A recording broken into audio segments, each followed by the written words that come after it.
10% while they're here. And being that, of course, we always want our people to stay as long as possible. I think I have 170, 180 employees. I'd love to have 180 lifers, right? But that's not realistic, and it's just not right. We don't have the opportunities for that many people. But how can we be that, that springboard for them for their next step in their career, wherever it may be? It's kind of understanding that mindset that we're not the end all be all to everyone. I think it's kind of like, the people that we can grow in our organization, great. We're going to have some opportunities, but we're not going to have enough opportunities for 190 people to grow their careers to where they want and be satisfied. But how can we still be a positive path on their way to their goals? It's kind of connecting to that and having that open, honest conversation, helping them build towards that. It gets a lot of buy-in. I think Andy's just saying that because he knows that Matt and I started with him and then we left. Perfect example right there, right?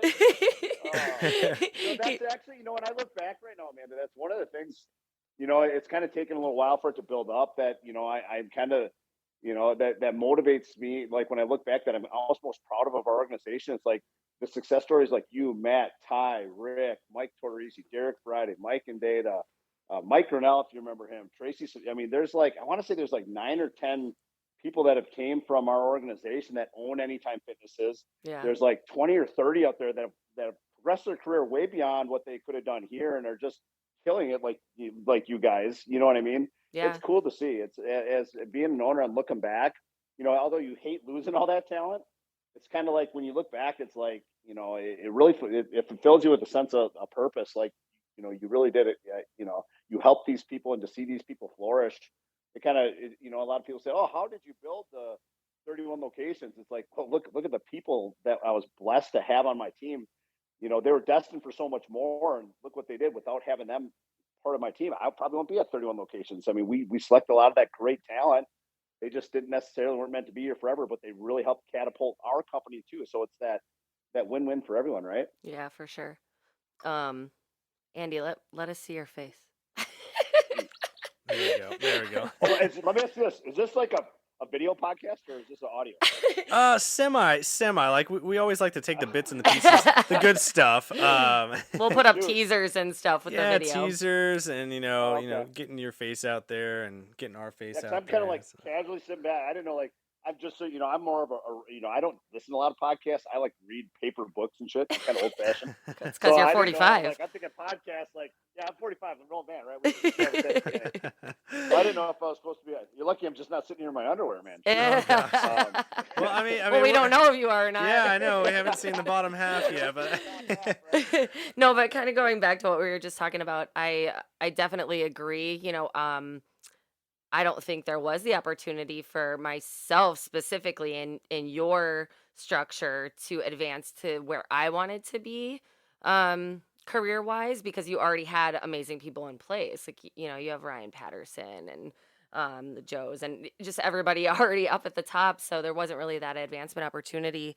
And I took everything I learned from you and then everything I learned from working, with Brad Taylor and Robin Taylor and Zach Merrill and in Arizona, and kind of took that to these Texas clubs, and now they're thriving because of everything that I learned starting out with you guys, so and now that I oversee 8 locations, again, we don't have the advancement opportunities for everybody, so obviously if people need to move on, they need to move on, but I also think it's important to realize that, like, not everybody wants that high advancement opportunity. Totally. Some people want to be a coach. That's what their career path is. And I love that because you need those kind of people too. It's for your team to be successful. 100%. Yeah, so with all the success that you've been having, I mean, massive success, you built all these clubs, and also it almost just sounds like you're a hub for incredible people. Like, they work with you, and probably that contribute to that too. You specifically, like, you bring on the best of the best, and when their time has come and then they go off in different ways, they just keep spreading that. So, I mean, in your experience and in your history of being a business owner, I mean, how do you define success when you started versus where you're at now?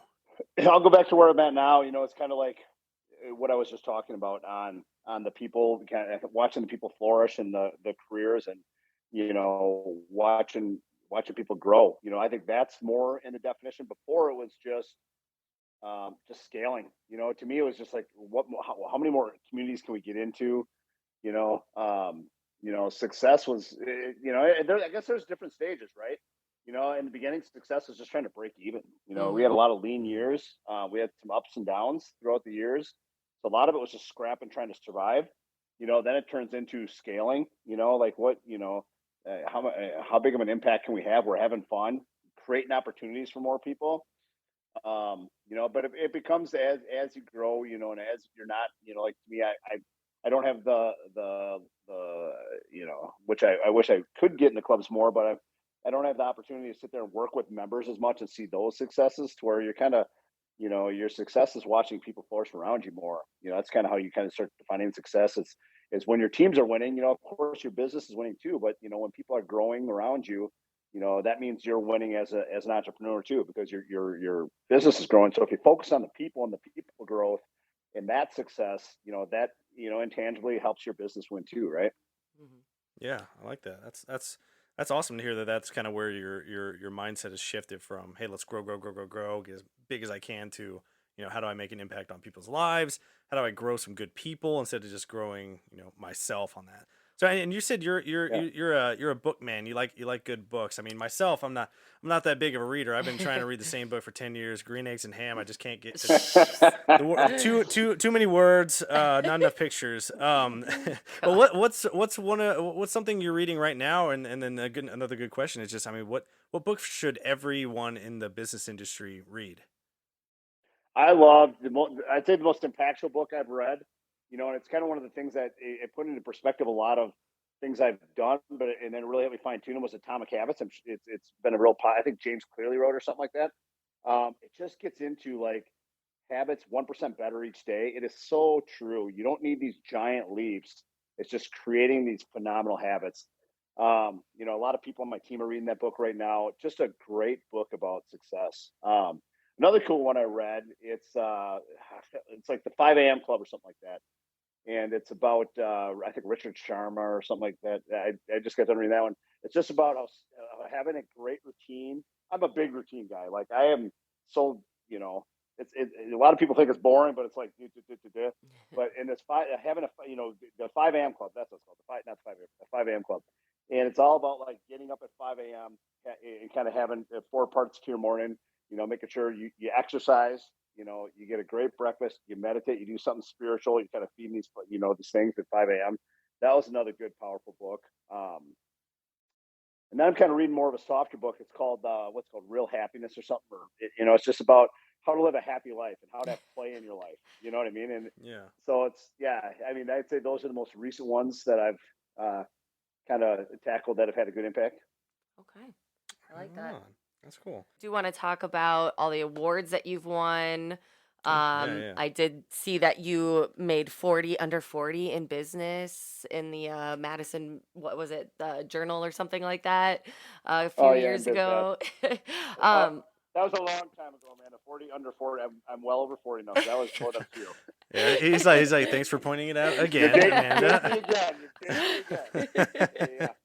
Yeah. but you guys have also won numerous awards at the Anytime Fitness conferences. So you've won Owner of the Year, what, 4 times now?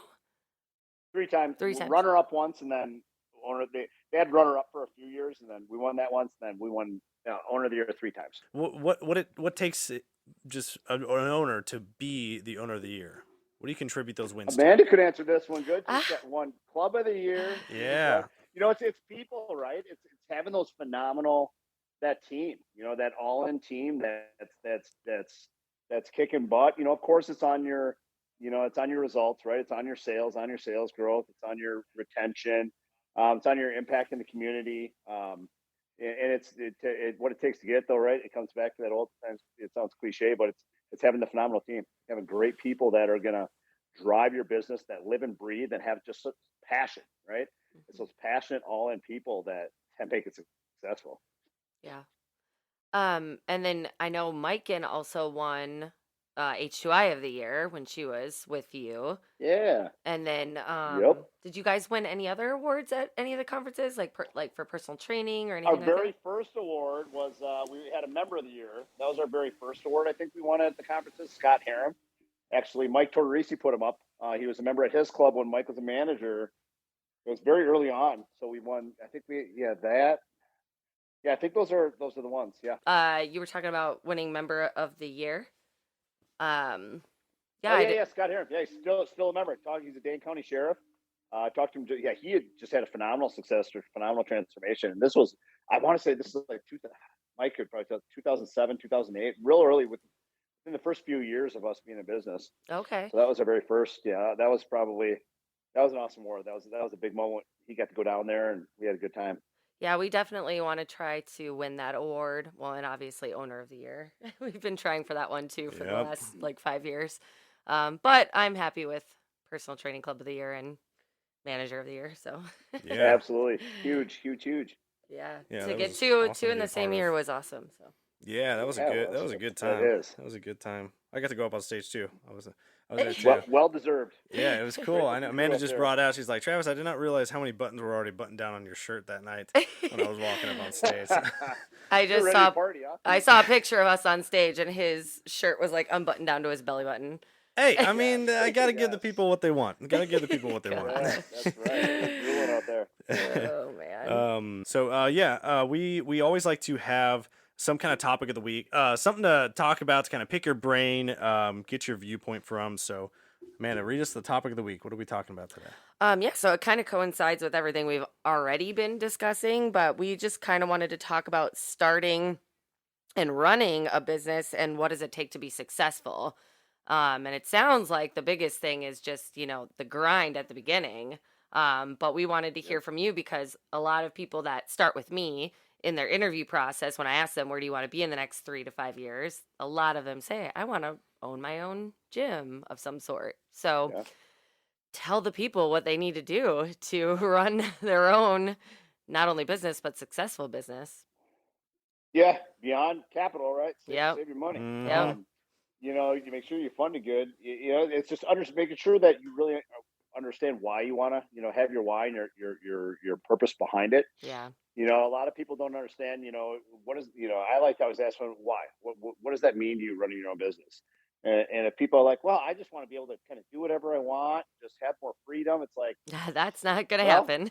it's not, if that's your main driver, you may get real frustrated. That can come in time, right? But that could take 10 years, So, the big thing is the why. Understand your why. Make sure you know what you're getting into because you have the ultimate when you own a business, right? You now have actually the ultimate responsibility of everything. You can't just walk away, Yeah. without filing bankruptcy or whatever. So you are so married to it, and you can technically be giving up a lot of freedom to do that because you are now married to that business. So just ensure that you understand what it's for, and then if you're all in, it's having understanding perseverance and grind, in that it is not just a upward slope, an upward trajectory. You're going to have ups and downs, peaks and valleys, and you got to have perseverance and resilience, to get through that. It's not for the weak-hearted, right? I mean, you got to have thick skin. You got to be able to take sleepless nights and have that ultimate responsibility where you get calls at any time. I mean, you're the end all be all go to. Yeah, I So think a that's lot the of one thing people I really don't. try to have that conversation. Yeah, I think a lot of people don't realize like it's not a 9 to 5 job, and you don't get to clock in and clock out. Like you are constantly working. Always You are, there. yeah. And all of the responsibilities are on you, like insurance, HR stuff, legal stuff, Everything. all of that. If an air conditioner goes out and it costs 30 grand to replace, that's on you. Oh, yep. Because I know people always ask me and Matt, why, if you guys are running this business for somebody else, why don't you just open your own anytime, the two of you, and just run that yourselves? And I'm like, I have no desire to be my own, quote unquote, be my own boss. Like I Yeah. enjoy being able to be like, oh, that really expensive thing just happened. Well, that's not my money that I have to put into it. Yeah. Totally. Yeah, absolutely. Yeah, So a lot of times when people ask that question, they need to be asked a lot of good. You got to ask those type of people a lot of good questions. Just really dig into what's their why. You know what I mean? That's what I always try to do. yeah, because most of the time it's like, well, I just want to make a lot of money.